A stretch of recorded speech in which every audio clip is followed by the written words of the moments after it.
El Señor venía hablando acerca de la oración y las palabras que Él dice antes de pronunciar esta oración hablan acerca de la humildad. Dice, cuando tú ores no lo hagas en público o no te demuestres públicamente, sino que ora en secreto y humíllate delante del Señor, por así decirlo, ¿no? Y exactamente cuando el Señor pronuncia las palabras de la oración del Padre Nuestro, al estudiar lo que hemos estudiado hasta ahora, nos damos cuenta que es una oración que nos lleva a la humildad, que nos lleva a poner a Dios como lo más importante. Yo les decía hace tiempo atrás que muchas de nuestras oraciones a lo mejor no son contestadas porque son oraciones pecaminosas, porque son oraciones idólatras, porque aunque estamos dirigiéndonos a Dios, en nuestro corazón lo más importante somos nosotros y no Él. Y el Señor nos enseña que cuando nos dirigimos a Él a orar, Él debe ser lo más importante. Los propósitos de Él deben ser los más importantes y los mayores motivos de nuestras oraciones. Es por eso que las primeras peticiones se concentran en Dios. Padre nuestro que estás en los cielos. Primero comienza, santificado sea tu nombre. Después, venga tu reino. Después, hágase tu voluntad, así como en el cielo, así también en la tierra. Y después comienza a pedir las cosas que necesitamos. De modo que, hermanos, tenemos que cambiar nuestra forma de orar. Y no es solamente la forma de decir las palabras, sino la intención del corazón. Porque Dios conoce más que nuestras palabras, conoce nuestro corazón, aunque nuestro corazón se deja ver a través de nuestras palabras. Entonces la palabra nos enseña que nosotros debemos considerar la oración no solamente como un medio para obtener lo que necesitamos, sino como un medio de glorificar a Dios, como un medio de centrar nuestra mente y centrar nuestro corazón y ajustarlo a la voluntad de Él para que su voluntad sea nuestro mayor anhelo, nuestra mayor preocupación, nuestro mayor motivo de oración. Es por eso que la semana anterior vimos que la primera petición, que es santificado sea tu nombre, tiene que ver con que la primera petición, el primer deseo de nuestro corazón al orar debe ser que el nombre de Dios sea honrado, que sea santificado su nombre.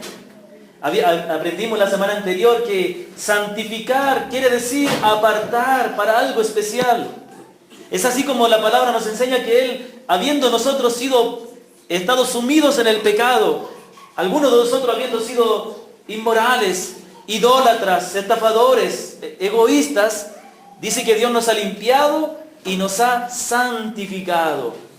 Es decir, que Dios nos ha apartado de toda la multitud del mundo, de la multitud del mundo pecadora, y nos ha apartado nosotros que no éramos diferentes a ellos, pero por su gracia nos apartó y nos ha hecho especiales, santos, nos ha santificado. Vimos también que algunos ejemplos de la Escritura nos decían que cuando oramos por los alimentos, ellos son santificados también. De modo que podamos comer con confianza si hemos puesto esa comida en oración. De modo que en las Escrituras la palabra santificar tiene que ver con apartar, sacarlo del uso cotidiano, sacar eso que se santifica del uso vulgar cotidiano y darle un valor y un uso especial. Entonces la palabra de Dios dice que tenemos que santificar el nombre de Dios, que tenemos que orar para que el nombre de Dios sea santificado. Y eso tenía que ver con lo que estamos viviendo en nuestra sociedad. Vivimos en un mundo que vive en rebeldía contra Dios. Vivimos en una sociedad que está en constante rebeldía hacia Dios, de modo que de todas formas posibles quieren sacar a Dios de sus vidas. ¿Hoy es así o no? En nuestro país de a poco. En Chile está un poquito más avanzado, pero en nuestro país, acá en Ecuador, está avanzando. Está avanzando el ateísmo, está avanzando el secularismo y el nombre de Dios no está siendo honrado y no hay temor delante de los ojos de los hombres. Conversábamos en la semana, en algunas de las tantas reuniones que tenemos en la semana de estudio, que no me acuerdo con quién hablé esto, decíamos que mientras más una sociedad se aparta de Dios, más cruel, más pecadora se vuelve. Hacíamos la comparación con Inglaterra, en los tiempos que eran invadidos por los vikingos y otros pueblos alrededor, que eran pueblos salvajes comparado con la civilización inglesa, ¿ah? Que ellos, habiendo tenido el cristianismo, si bien el catolicismo, pero por lo menos el cristianismo ahí, les hacía tener cierto temor de Dios y respetaban un poco más la lealtad entre los reyes, pero los bárbaros no eran así. Ellos mismos se traicionaban, ellos mismos se mataban, ellos mismos hacían sacrificio a sus dioses humanos. Y así era toda sociedad en el mundo, que se aparta de Dios se vuelve más bárbara, más cruel. Estaba leyendo, como les decía, estoy leyendo un libro muy bueno de un predicador que se llama Timothy Keller, o Tim Keller. Él es pastor de una iglesia presbiteriana en Nueva York, una iglesia que está en el lugar más secular y más ateo del mundo, Nueva York, donde todo puede suceder ahí. Mas ahí hay una iglesia que está floreciendo. Y él presenta en uno de sus libros, La razón de Dios, o es razonable creer en Dios, que él después de los cultos, él tiene diálogos, porque esa iglesia se llena de estudiantes, de profesionales, de artistas, que son invitados por otros, pero muchos de ellos son escépticos al cristianismo. Muchos de ellos incluso han experimentado en tantas religiones orientales que el cristianismo les parece una más. Y por otro lado, hay algunos que son definitivamente declarados ateos, pero sin embargo, Dios lleva a esas personas para que escuchen, y Él después del culto se sienta a conversar con ellos, y habla francamente acerca de sus dudas, de sus objeciones. Y uno de los argumentos, hay muchos argumentos, y uno de los argumentos muy buenos que Él presenta a estos escépticos es que la mayoría de los valores que la sociedad promueve, como los derechos del hombre, todos provienen del cristianismo. Todos los valores que la sociedad promueve, o todo lo que la sociedad valora y defiende, en sí viene del cristianismo. El cristianismo nos enseña que fuimos creados a la imagen de Dios y que por lo tanto toda persona debe ser respetada porque fue creada a la imagen de Dios. A pesar de que el pecado haya distorsionado y haya desfigurado esa imagen, por el hecho de haber sido creados a la imagen de Dios nos da un valor especial por sobre a todas las otras criaturas. Pero si nosotros sacamos el cristianismo de la sociedad y aceptamos el evolucionismo, no hay normas, no hay parámetros que nos impidan abusar de otros, porque en el mundo animal el mayor es el que se impone, el más fuerte. Mas el cristianismo nos dice no, todos fuimos creados a la imagen de Dios, debemos respetar aún a la persona más débil, a la persona más pobre, a la persona más discapacitada. Tiene un valor porque fue creada a la imagen de Dios y hay que respetarlo. Pero saquemos al cristianismo, saquemos a Dios de la sociedad y comienzan leyes y reglamentos que quitan el valor del ser humano aún desde antes de nacer. De modo que cuando nosotros oramos para que el nombre de Dios sea santificado, es que nuestra preocupación, nuestro anhelo, es que en nuestro país, en el mundo, en nuestro país, en nuestra provincia, en nuestra ciudad, en nuestro barrio, en nuestra familia, en nuestro hogar, en nuestra universidad, en nuestro colegio, en nuestra escuela, en nuestro trabajo, en nuestro matrimonio, Dios sea temido, Dios sea amado, Dios sea santificado. Amén. Y lo interesante es que cuando yo estaba estudiando esto, vi que hay una cadena o hay una progresión. Primera petición, santificado sea tu nombre. Tiene que ver con orar para que Dios sea valorado, amado y honrado y respetado. Y ahí viene la segunda petición, la que vamos a ver hoy día. Venga a nosotros tu reino. Y el reino de Dios implica muchas cosas y las vamos a estudiar. Pero el reino de Dios está relacionado con la salvación de los hombres. Cuando Juan el Bautista comenzó a predicar la venida del futuro Mesías, predicaba el reino y predicaba el arrepentimiento, porque el rey ya venía, la salvación de los hombres. Cuando el Señor Jesucristo comenzó a predicar, dijo, el reino de Dios se ha acercado, arrepentíos y creed en el Evangelio. Y vamos a ver hoy día en este estudio que el pedir porque el reino de Dios se establezca tiene que ver, está íntimamente relacionado también, entre muchas cosas, con la salvación de los hombres. Con que los hombres sean rescatados del reino de las tinieblas y pertenezcan al reino santo y justo de Dios.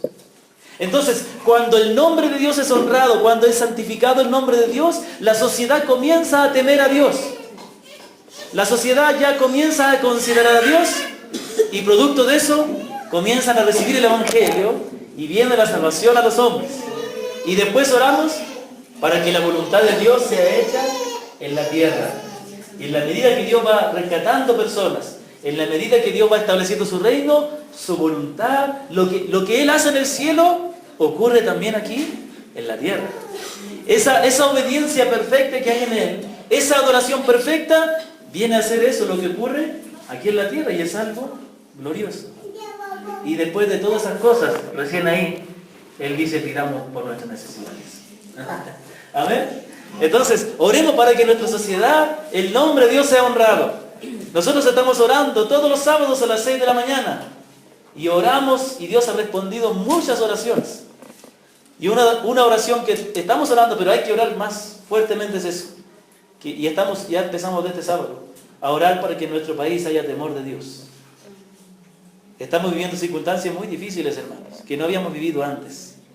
Dios tenga misericordia de nosotros. Pero tranquilos, que Él prometió nunca desamparar a los suyos. Sin embargo, nuestra preocupación debe ser que nuestros hijos, que las generaciones que vienen, teman a Dios. Teman a Dios. Amén. Muy bien, vamos entonces a nuestro estudio de hoy. Aquí en la hojita que tiene el bosquejo. La hojita es, para los que no saben, con el propósito de que usted pueda seguir lo que yo estoy predicando. Como yo les digo, a veces, esto es cuestión suya, pero vamos a ver muchos textos de la Biblia. Yo quisiera que usted simplemente se sentara y escuchara. Porque el buscar por aquí y por allá le va a distraer. Por eso tiene la hojita para después, en su casa, corroborar, ¿ya? Y volver a estudiar. Pero si usted igual quiere buscar los textos bíblicos, hágalo, no hay problema.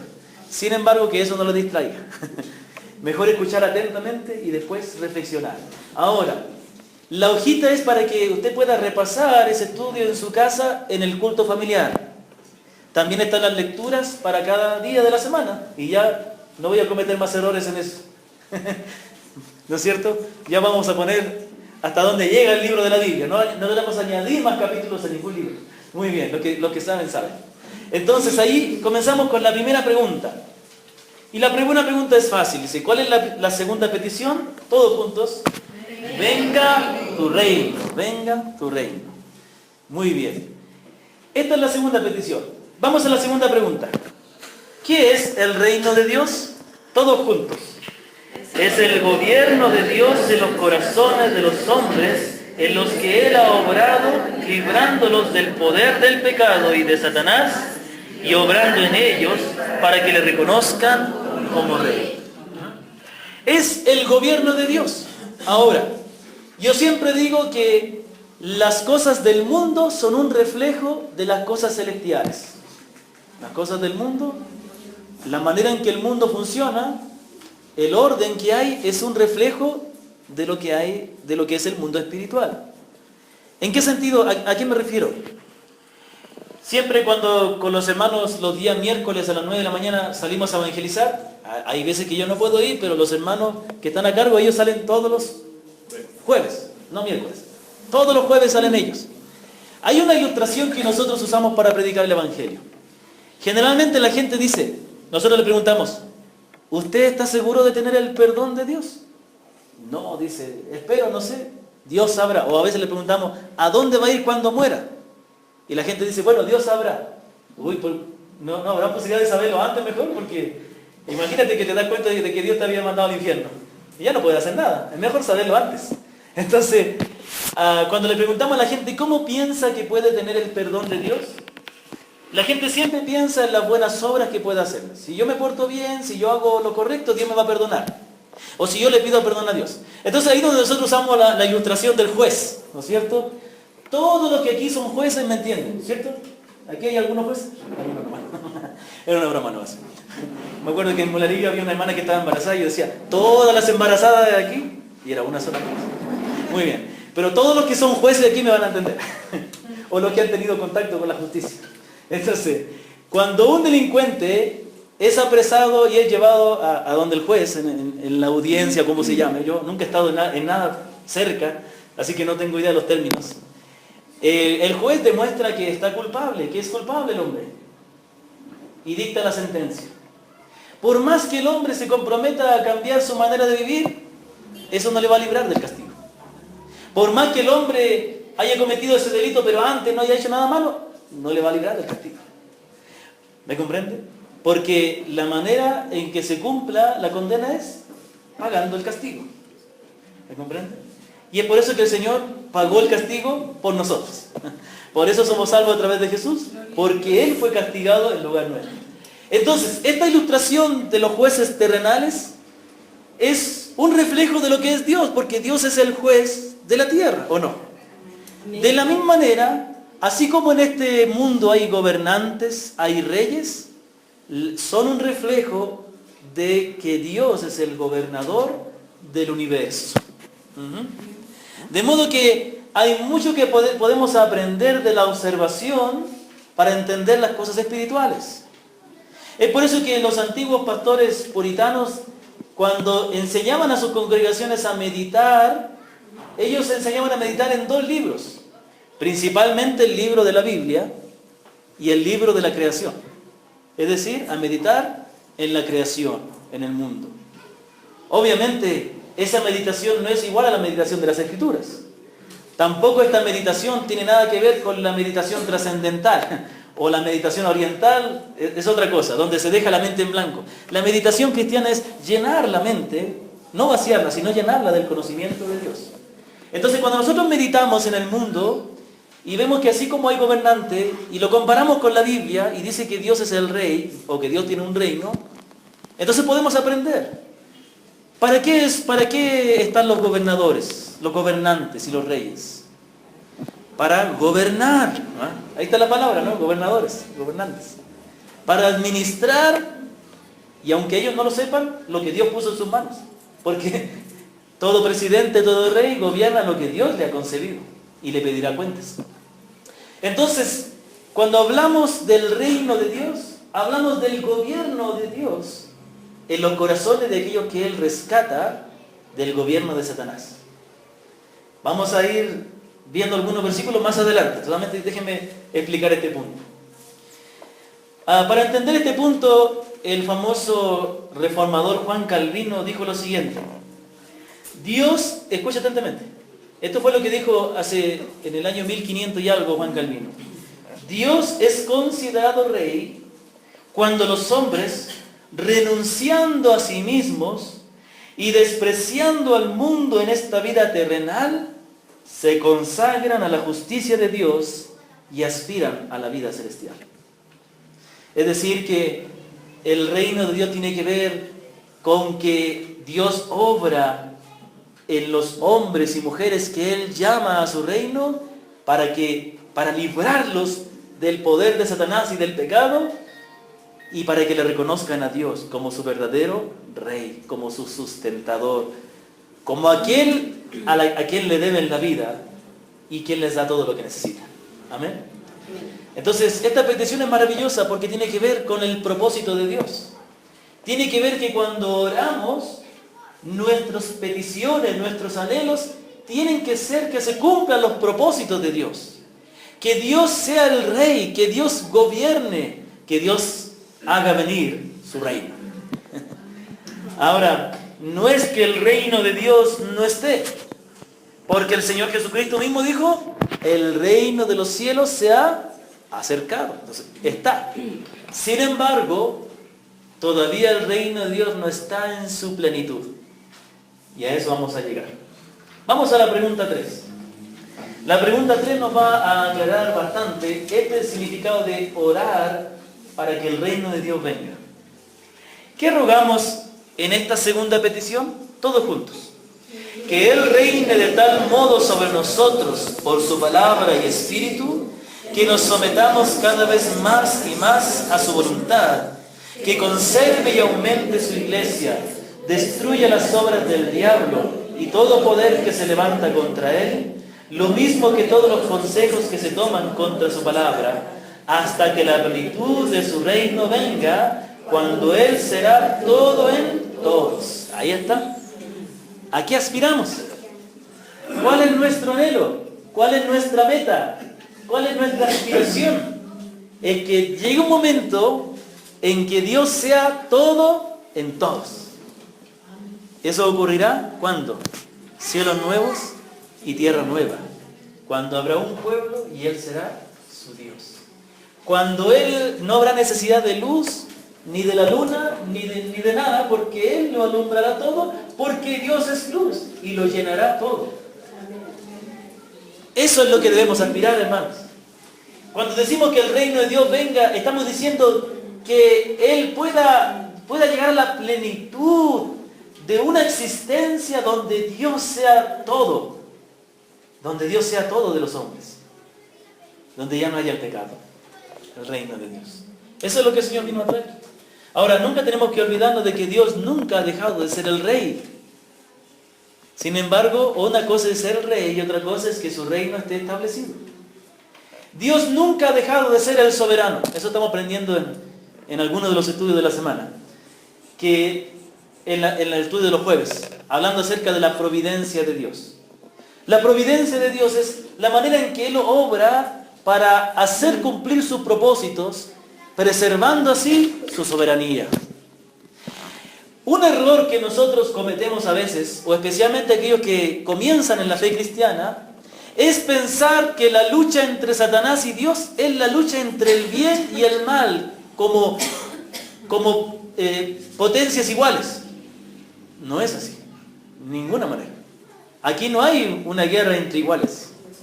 Aquí hay un Dios soberano que le dio autoridad por su soberanía, porque Él es la ley, Él es soberano, le dio autoridad a Satanás para que gobierne, mas Dios sigue estando en control aún de Satanás. Una prueba de eso es que Satanás, una de muchas, Satanás influenció el corazón de Judas para que entregara al Señor. ¿Y qué quería hacer Satanás con eso? Deshacerse del Mesías. Pero Dios permitió eso, y con eso se cumplió el propósito de Dios, de que el Hijo de Dios fuera entregado a la muerte, porque ese era el propósito de Dios, que Él muriera por nuestros pecados. Entonces, este Satanás, quien guió el corazón de Judas, intentando ir en contra de la voluntad de Dios, se transformó en el agente que hizo cumplir la voluntad de Dios. Entonces, ese es nuestro Dios. Por eso tenemos que entenderlo, hermanos. Es maravilloso. ¿Ah? Dios está siempre en el control. Dios es el soberano. Y aún las cosas malas que puedan suceder, Él las encaminará para el cumplimiento de sus propósitos. Es por eso que es bueno, es por eso que hay que estar seguro de estar con Dios. Porque en los dos lados pueden suceder cosas malas. Sin Dios o con Dios hay pruebas. Sin Dios o con Dios hay problemas, enfermedades. Sí. Pero en el lado de Dios, esas cosas son para nuestro bien, dice la Escritura. No son para nuestra destrucción. Entonces Dios es. Dios fue, es y siempre será el Rey.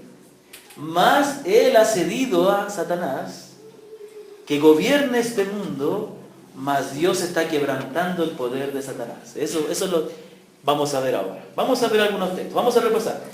¿Qué rogamos con esta segunda petición? Que Él reine de tal modo sobre nosotros por su palabra y espíritu, que nos sometamos cada vez más y más a su voluntad. Que gobierne y aumente su iglesia, que destruya las obras del diablo y todo poder que se levanta contra Él, lo mismo que todos los consejos que se toman contra su palabra. ¿Hasta qué?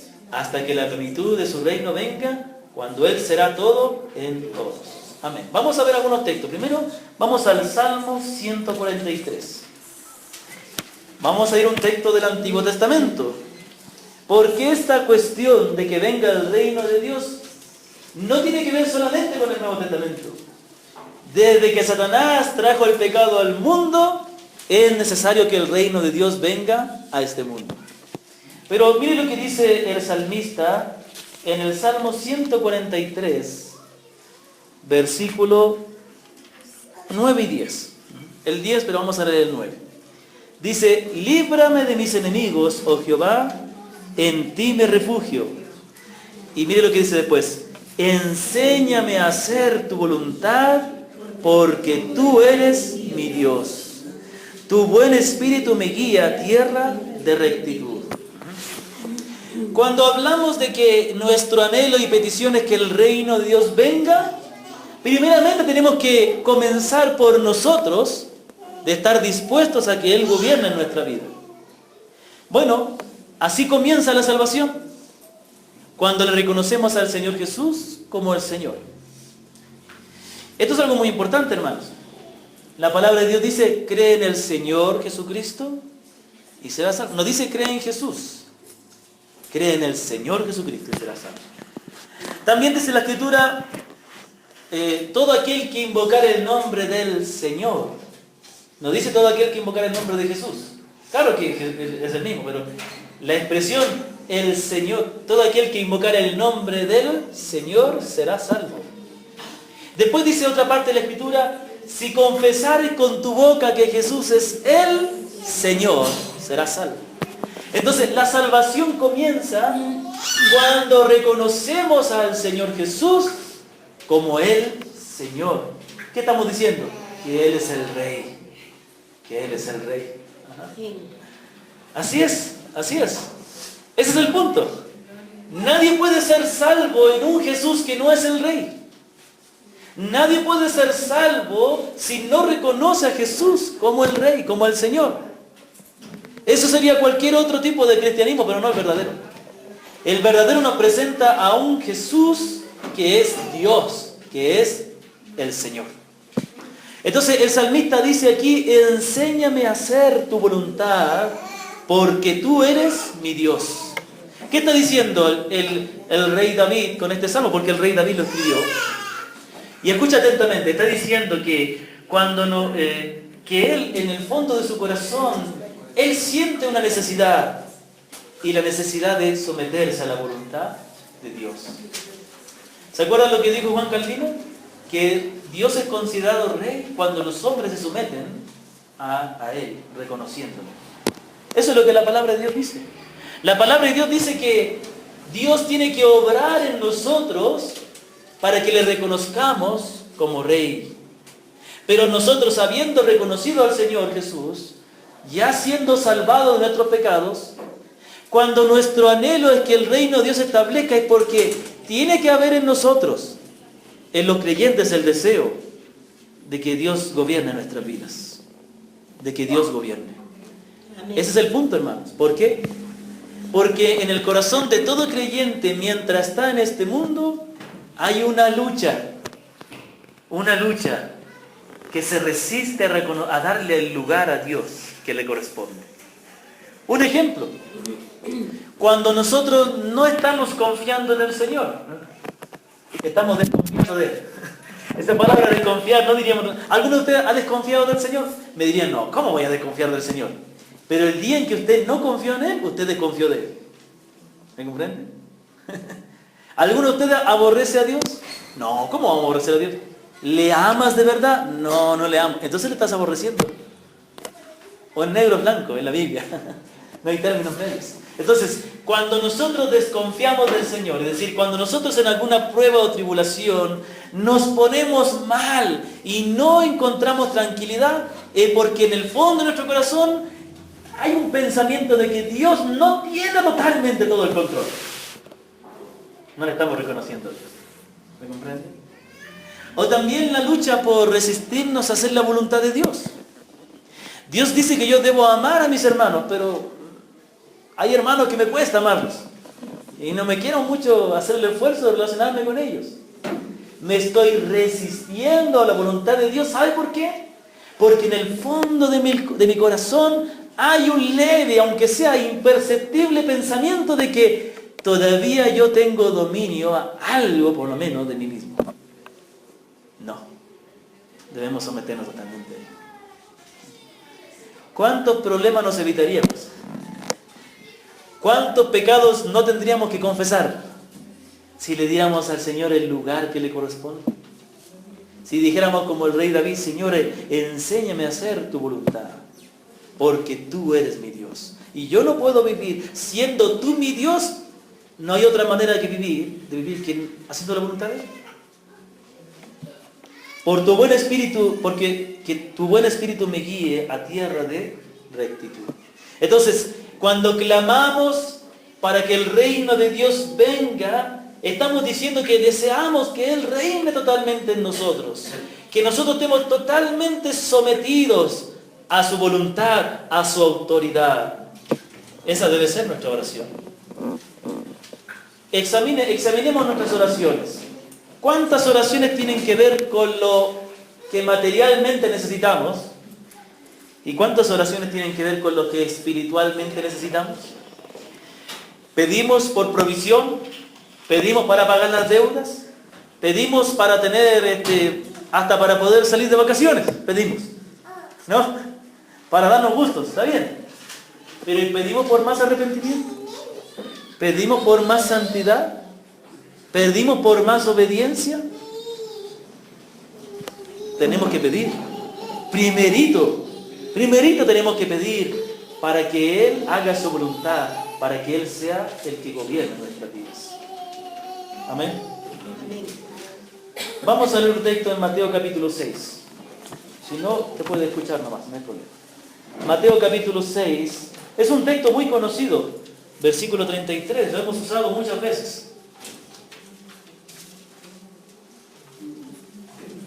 Muy bien. Mateo 6, el Señor hablando acerca de las necesidades que todos tenemos, dice así, versículo 31, dice, no os afanéis pues diciendo, ¿qué comeremos? ¿O qué beberemos? ¿O qué vestiremos? ¿O con qué nos vestiremos, por así decirlo? Porque los gentiles buscan todas estas cosas, pero vuestro Padre Celestial sabe que tenéis necesidad de todas estas cosas. Lo que está diciendo es, ¿por qué esforzarnos demasiado por algo que el Señor sabe que necesitamos? Y no nos va a dejar sin darnos. Es bueno el trabajo. Todo trabajo es bueno. Desde trabajar en la limpieza en un colegio, hasta administrar un negocio y ser pastor también.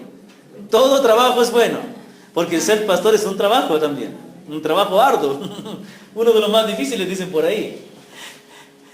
Pero sin embargo no hay que afanarnos, hay que trabajar lo que hay que hacer, pero no depende de nosotros, todo lo da Dios.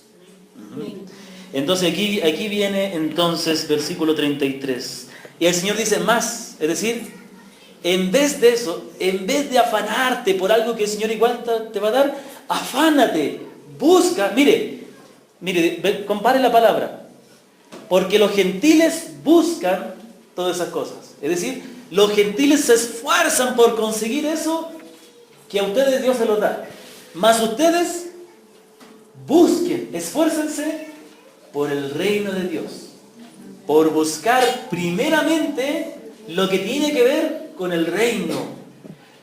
Buscar que Dios gobierne en sus vidas. Buscar que Dios extienda su reino. Buscar los propósitos de Dios. Eso es lo que debes afanarte.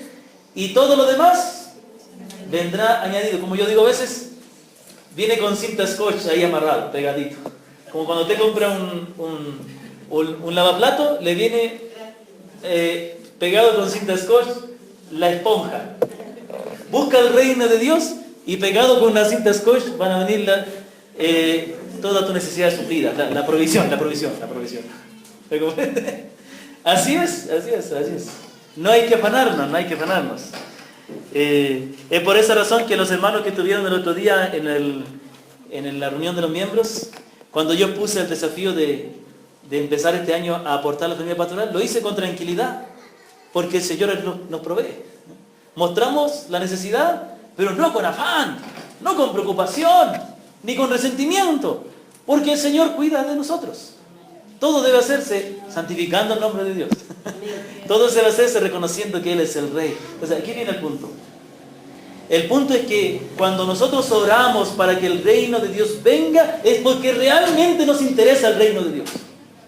Es porque nosotros estamos buscando primeramente su reino. Es porque el gobierno de Dios, es porque la realización de los planes de Dios, es para que la victoria de Dios, para que la plenitud de Dios, esa sea nuestra mayor preocupación, nuestro mayor afán. Debe ser buscar el reino de Dios. ¿Ah? No podemos pedirle algo a Dios que realmente en el fondo no queremos. Aquí no es solamente pedirlo de boca, es querer el reino de Dios. Es sentir la necesidad de que Dios reine. ¿No ha sentido usted la necesidad de que Dios reine en este mundo más? Yo quisiera que Dios juzgara tanta injusticia y corrupción. Yo quisiera que todo este mundo alabara a Dios. Bueno, eso va a llegar un día, pero tenemos que pedir para que venga pronto.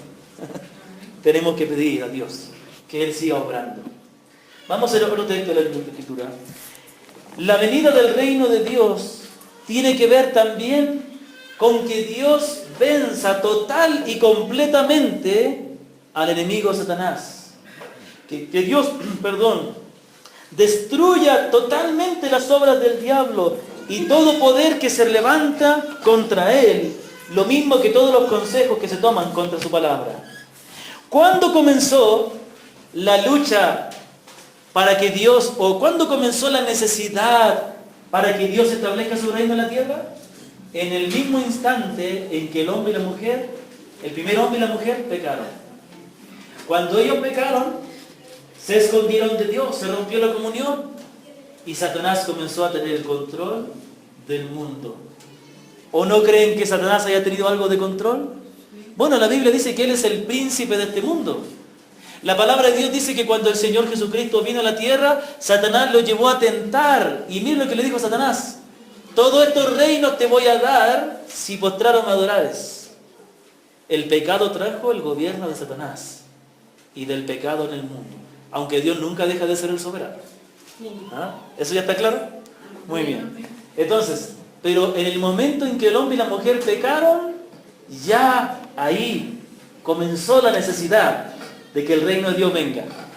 Porque el reino de Dios tiene que ver con su gobierno. Pero para que Dios pueda gobernar, ¿qué tiene que hacer? Tiene que primero quebrantar el otro gobierno malo, que es el gobierno de Satanás y del pecado.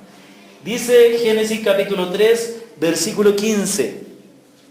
Esto es lo que el Señor le dice a la serpiente, que es Satanás. Y pondré enemistad entre ti y la mujer, entre tu simiente y la simiente suya. Ésta te herirá en la cabeza y tú le herirás en el calcañar, en el talón. Entonces, yo he explicado algunas veces esto cuando predico el Evangelio. Yo lo he enseñado algunas veces, espero que lo recuerden. Pero aquí está diciendo que Dios iba a enviar un descendiente de la mujer que iba a aplastar la cabeza de la serpiente. ¿Quién es la serpiente? Satanás. ¿Y qué es lo que es la cabeza? La autoridad, el gobierno de Satanás. Entonces, Dios le está diciendo a Satanás: un día voy a enviar un descendiente de la mujer que va a venir a quebrantar tu reino. Pero tú le vas a morder el calcañar. ¿Qué es más doloroso? ¿Qué es más fatal? ¿Una mordida en el calcañar o una pisada en la cabeza? En la cabeza, ¿cierto? El calcañar me causa daño, pero no destruye mi autoridad, no destruye lo que guía todo, ¿me comprende? Entonces, bueno, hay muchas interpretaciones, pero hasta ahora les puedo decir esto solamente, hasta ahora, de lo que entiendo. Puede ser que haya mejor entendimiento. Pero lo que está claro es que el Mesías iba a quebrantar el poder de Satanás, pero le iba a costar el rechazo y los sufrimientos de la cruz y los ataques de Satanás también. Entonces, pero aquí ya es la promesa de que Dios iba a enviar esta es la primera mención del Mesías. Es la primera mención del Salvador. Es la primera mención del Cristo, el descendiente de la mujer que quebrantaría el poder de Satanás. El tiempo se cumplió y vino el Señor Jesucristo. Y cuando vino, ¿qué dijo Él? El reino ya está aquí, se ha acercado, está viniendo, se está estableciendo. El reino se empezó a establecer con la venida del Mesías. Y llegará a su culminación cuando en la segunda venida venga el Mesías y condene totalmente al pecado, a los impíos y a Satanás, y Dios sea después el todo en todos. Leamos lo que dice la palabra en Primera de Juan 3, versículo 15. Primera carta de Juan, capítulo 3, versículo 15. Dice primera carta de Juan, capítulo 3. Perdón, primera de Juan 3, 8. Me confundí. Dice así. Vamos a leer un poquito antes. Versículo 4. Todo aquel que comete pecado infringe también la ley, pues el pecado es la infracción de la ley. Y sabéis que Él, ¿quién? El Señor Jesucristo, apareció para quitar nuestros pecados y no hay pecado en Él. ¿Para qué vino el Señor Jesús? Para quitar nuestro pecado. Todo aquel que permanece en Él no peca, todo aquel que peca no la ha visto ni la ha conocido. Hijitos, nadie os engañe, porque el que hace justicia es justo como Él es justo. Y aquí viene el versículo 8. El que practica el pecado, no estoy diciendo el que... La Biblia dice que los creyentes sí tenemos pecado, y el que dice que no tiene pecado es mentiroso. Por eso es que los niños los que vienen al ministerio de niños, hay un niñito que dice que él nunca ha pecado. Yo le dije, la mentira también es pecado, le digo. Pero él estaba convencido de que él nunca desobedecía a la mamá, nunca nada. Bueno, era un niño que se cree muy bueno. El orgullo también es pecado. Entonces, el que dice que no tiene pecado, le hace a Dios mentiroso. Pero otra cosa es vivir en el pecado, en la práctica del pecado. Vivir constantemente deleitando en el pecado. De eso nos rescató el Señor. Se supone. Se supone si hemos conocido al Señor. Entonces, nos quedamos en el 8. El que practica el pecado es del diablo, porque el diablo peca desde el principio. Y mire aquí, lea atentamente. Para esto apareció el Hijo de Dios, para deshacer las obras del diablo. Entonces, con su muerte, con su resurrección, con su venida, el Señor vino a deshacer las obras del diablo. Vino a quebrantar las obras del diablo. Ahora, vamos a leer entonces que Él vino a deshacer las obras del diablo y vino a imponer su reino aquí en la tierra. Mas un día, este enemigo de Dios será totalmente destruido.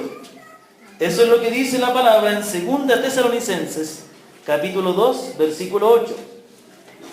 Sin querer, estamos viendo escatología esta mañana. Yo siempre he sido le huyo a la escatología, porque es difícil. Pero Dios nos está dando escatología esta mañana. Algo, ¿no? 2 Tesalonicenses, capítulo 2, versículo 8. Vamos a leer un poquito antes. Vamos a leer desde el 1. Aquí habla de cómo va a ser la venida del Señor. ¿Qué tendrá que ocurrir antes de que el Señor venga? Miren lo que dice. Con respecto a la venida del Señor y nuestra reunión con Él, porque Él viene a reunirse con nosotros. Nosotros venimos, le esperamos a Él. ¿Qué va a ocurrir? Dice, os rogamos, hermanos, que no os dejéis mover fácilmente de vuestro modo de pensar, ni os conturbéis por espíritu, ni por palabra, ni por carta como si fuera nuestra, en el sentido de que el día del Señor está cerca. Porque aquí comienza a decir, no se dejen perturbar por aquellos que dicen que ya llegó el día. No, porque todavía faltan algunas cosas que se cumplan. Nadie os engañe en ninguna manera, versículo 3. Porque no vendrá sin que antes venga la apostasía y se manifieste el hombre de pecado, el hijo de perdición. Entonces está hablando de que el Señor no va a venir sin que suceda esto antes.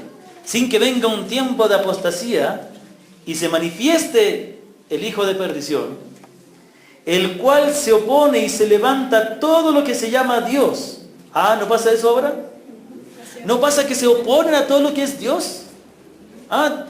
Hay un joven que cada vez que le saludo y le digo Dios te bendiga, dice, ¿por qué tiene que mencionar a Dios a cada rato? Así dice. ¿No es cierto? Hay un joven que conocemos. Y hay personas, y así está el mundo. Todo lo que tenga que ver con Dios se opone y se levanta a todo lo que se llama Dios. O es objeto de culto, tanto que se sienta en el templo de Dios como Dios haciéndose pasar por Dios. Y aquí, ¿dónde nos quedamos? Ahí en el 8. ¿No os acordáis que cuando yo estaba todavía con vosotros os decía esto? Y ahora vosotros sabéis lo que lo detiene, a fin de que su día tiempo se manifieste. Porque ya está en acción el misterio de la iniquidad, solo que hay quien al presente lo detiene, hasta que él a su vez se ha quitado de en medio. Y aquí dice, y entonces aparecerá aquel inicuo, y mira lo que va a pasar con aquel, a quien el Señor matará con el espíritu de su boca, y destruirá con el resplandor de su venida. ¿No es maravilloso eso? Es fascinante, es magnífico. Solo con el resplandor lo destruirá. Como una bomba atómica, ¿no? Que solo con la reacción ya, la radiación, con la radiación de su venida, dice, con el resplandor de su venida, será destruido. Entonces, ¿cuál es nuestro anhelo? ¿Cuál es nuestra petición con que el reino de Dios venga? En que el Señor destruya totalmente el poder del enemigo. La Biblia nos manda eso, hermanos. De eso estamos hablando. Que la Biblia nos manda que pidamos a Dios que prontamente destruya todo el enemigo y se establezca finalmente su reino. Y llegará un momento en que finalmente Él será el todo en todo. 1 Corintios 15. Y esto es lo que debemos anhelar cuando el reino de Dios sea totalmente manifiesto. Cuando el reino de Dios sea consumado, por así decirlo. Dice capítulo 15 de 1 Corintios, versículo 27 y 28. Vamos a leer. Porque todas las cosas las sujetó debajo de sus pies. Y cuando dice que todas las cosas han sido sujetadas a Él, claramente se exceptúa aquel que sujetó todas las cosas. Esto es como cuando dice que Dios sujetó todas las cosas bajo sus pies, menos Él mismo. Es como decir, Dios puede crear una piedra tan grande, más grande que Él. Bueno, no, pues Él está haciendo la piedra. ¿Te comprende? ¿Han visto esa ilustración o no han escuchado? ¿Dios puede crear una piedra tan grande, más grande que Él? No, entonces Dios no puede hacer todo. No, es que Él está creando. No metamos a Dios en este mundo. Él es de otra dimensión, es Dios. Entonces, Él sujetó todo y obviamente Él no se sujetó. Entonces, ¿dónde me quedé? Ya, muy bien.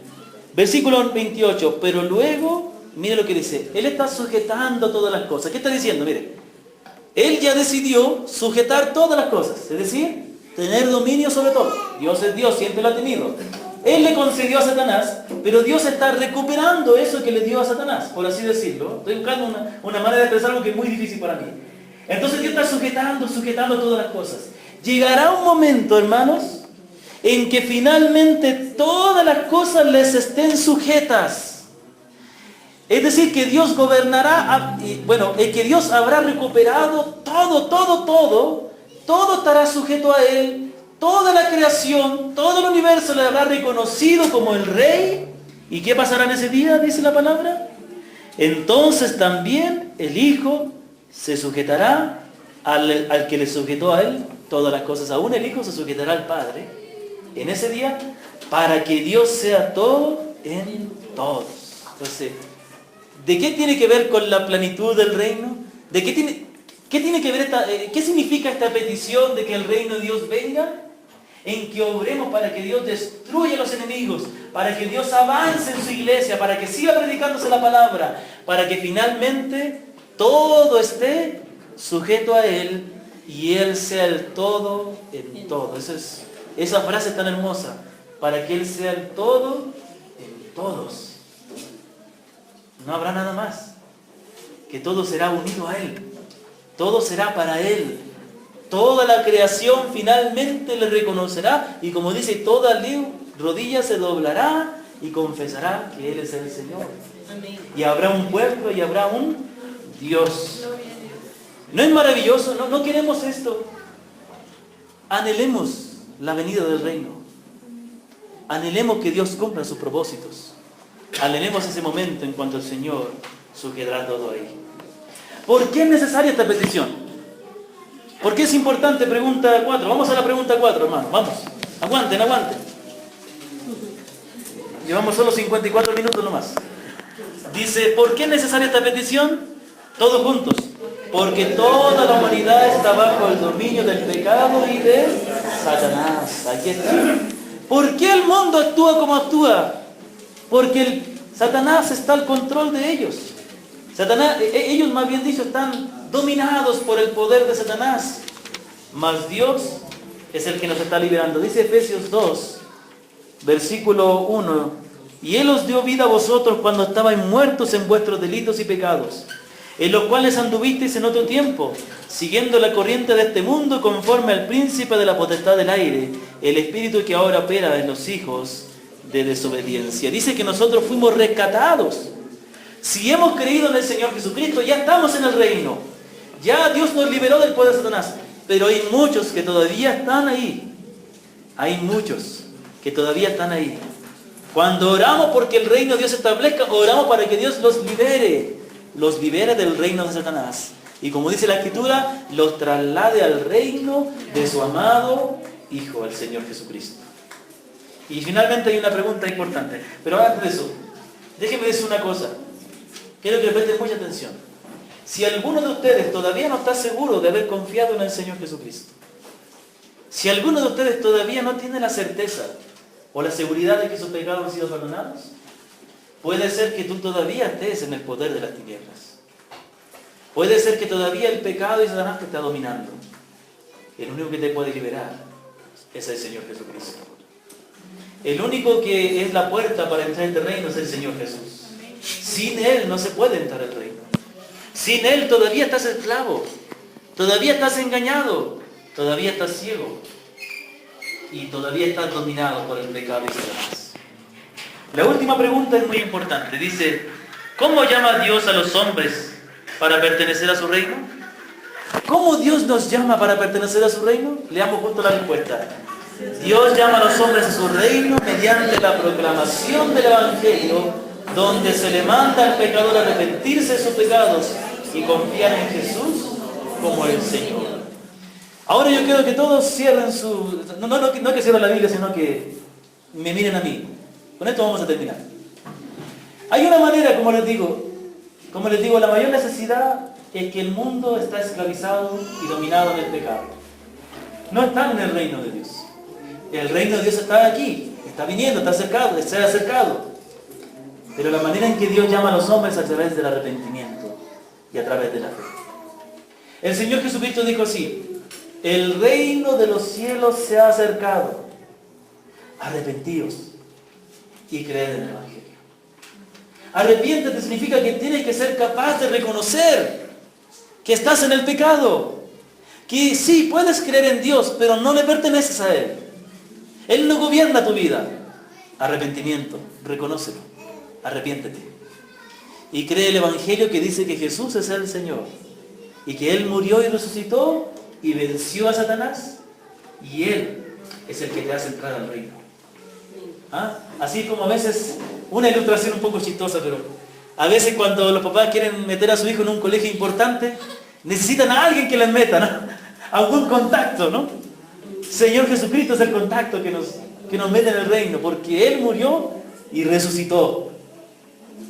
Pero la palabra de Dios dice otra cosa, y explica cómo sucede esto. ¿Cómo sucede esto que la persona se arrepiente y cree en el Señor para entrar en el reino? El Señor habló con un hombre muy religioso llamado Nicodemo. Nicodemo había sido instruido desde niño en la palabra de Dios, pero no pertenecía al reino. ¿Sabe lo que le dice el Señor? Nicodemo le dice, si tú no naces de nuevo, no puedes ver el reino de Dios. Miren lo que está diciendo. Lo que está diciendo Nicodemo, si no naces de nuevo, ni siquiera vas a poder ver el reino. Y aquí viene una verdad importante. El que no ha tenido un encuentro verdadero con el Señor, ni siquiera puede ver el reino. Ni siquiera sabe de esto. Para el mundo, para nosotros, esto está haciendo algo grande. Bien, estuvimos ayer en Riobamba con algunos hermanos, hermano Javier, hermano Olguita, mi hermana Noemí, fuimos a predicar y ellos pudieron ver las personas que están escuchando. Hemos hablado en la semana los testimonios de que nuestros hermanos Marquito y hermano Santiago salen a predicar y todo lo que contamos, vemos el reino de Dios avanzando. Pero el mundo no lo ve. El mundo no entiende. El mundo no comprende. Porque no ha nacido de nuevo. Porque el reino de Dios, podemos ver que Dios está estableciendo su reino. Podemos ver que el Evangelio está avanzando. Podemos ver que Dios está haciendo una obra grande porque hemos nacido de nuevo. De modo que, ¿qué se necesita para poder entrar en el reino de Dios? Una obra sobrenatural en que Dios convierta tu corazón, te transforme. Porque si eso no ocurre, ni siquiera te vas a dar cuenta de lo que fue el reino de Dios. El Señor Jesucristo también habló con los discípulos. Los discípulos le dijeron lo siguiente: Señor, ¿quién será el más importante en el reino de los cielos? Y el Señor le dice, mira lo que dice el Señor. Trae un niño y lo pone acá. Y les dice Señor, si no os volvéis y hacéis como niños, no podéis ver el reino de Dios. Otra vez le dice lo mismo. Es decir que primero preocúpate de entrar al reino, después preocúpate de quién es el mayor. Y después le dice, el que fuera humilde como este niño será el mayor. Pero el Señor primero le dice cómo entrar, porque no importa en el reino de Dios tanto si eres el mayor. Es preferible vivir eternamente en una choza en el reino de Dios que estar en el infierno. Es preferible ser el más insignificante en el reino de Dios que vivir en el infierno. ¿O no? Es preferible ser el portero de la puerta del reino y vivir ahí en la puerta que vivir en una eterna perdición, en la oscuridad, sin ni siquiera saber lo que fue el reino de Dios. Es por eso que esta mañana quiero hacer un llamado a todos aquellos que a lo mejor todavía no han confiado en el Señor como el Salvador de su alma. A lo mejor tú vienes acá, escuchas la palabra. A lo mejor tú has escuchado hablar muchas veces, pero no tienes la seguridad de que perteneces al Señor. A lo mejor no tienes un amor verdadero por el Señor. Puedes ser una persona religiosa. Puede que te contenten por estar aquí, pero realmente el Señor no gobierna tu vida. Tú necesitas venir al reino. Necesitas arrepentirte. Necesitas ser como un niño humilde y decir, sí he pecado, soy pecador, y confía en el Señor Jesucristo, cree en Él y entrarás en el reino. Que esa sea nuestra oración. Que haya más personas que entren al reino. Que Dios gobierne en todos. Amén. Bendito sea el Señor. Pongámonos de pie.